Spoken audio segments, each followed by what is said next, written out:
Welcome back, my dear students. Today we will explore the functional aspects and regulation of hormones of the thyroid gland, the metabolic powerhouse of our body. Drawing insights from standard textbook and current research, I will guide you through how the thyroid gland synthesizes and secretes T4 and T3, that is thyroxine and triiodothyronine, which regulate metabolism, growth and development. We will also understand how the hypothalamic pituitary thyroid axis maintains hormonal balance through precise feedback control. By the end of this class, you will appreciate how this butterfly-shaped gland orchestrates the rhythm of energy in every cell of your body. Hormones of thyroid gland. From follicular cells, thyroxine, T4, triiodothyronine T3 hormones are secreted and they are stored in follicular colloid as thyroglobulin and released upon stimulation.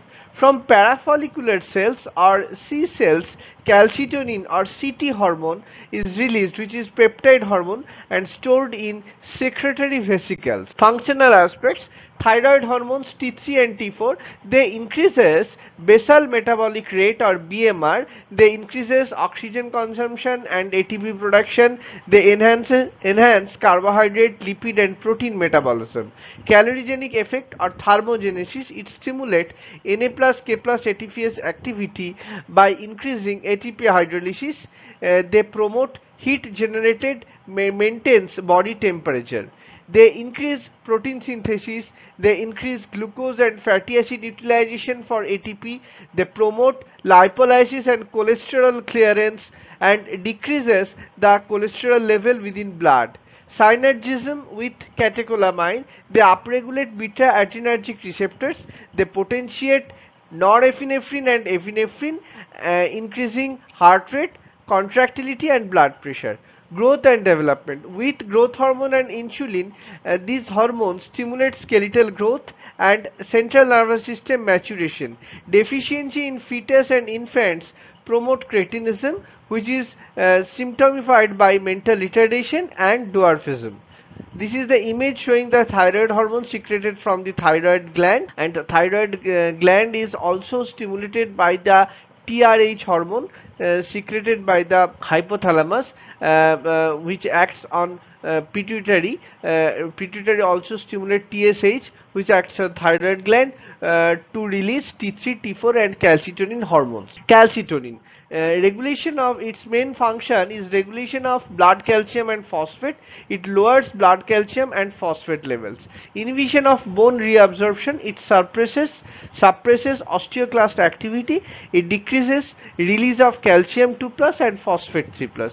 Calcium deposition in bone. It promotes calcium 2 plus and phosphate incorporation into the bone and strengthen the skeleton. Regulation of thyroid hormones. Regulation of T3 and T4. Hypothalamic pituitary thyroid axis by HPT. Hypothalamus, it releases TRH, thyrotropin releasing hormone. It stimulates pituitary. Anterior pituitary, it stimulates TSH, thyroid stimulating hormone, and stimulates thyroid gland by means of iodide uptake, thyroglobulin synthesis and hormone secretion. Thyroid gland, it secretes major T4 and minor but more active T3 hormone. Feedback control. High levels of T3 and T4 inhibit TRH and TSH secretion, which is caused by negative feedback mechanism. Other influences: iodine availability. It is essential for hormone synthesis. Stress and cold exposure. It increases TRH release, especially in infants, to maintain the process of thermogenesis. Regulation of calcitonin is directly controlled by plasma calcium level, not by pituitary gland. High blood calcium promote more calcitonin secretion, and low blood calcium decreases the calcitonin secretion. This calcitonin acts antagonistically to parathyroid hormones, that is PTH, in calcium homeostasis. So, my dear students, today we explored the functional aspects and regulation of hormones of the thyroid gland, the true regulator of our body body's metabolism and energy balance. We learned how thyroxine T4 and triiodothyronine T3 influence growth, development, and metabolic rate, and how their secretion is finely tuned by the hypothalamic pituitary thyroid HPT axis through feedback mechanisms. If you found this class helpful, don't forget to like, share, and subscribe to stay connected for more such insightful lessons in biology. See you in the next class, and as always, keep learning and stay curious.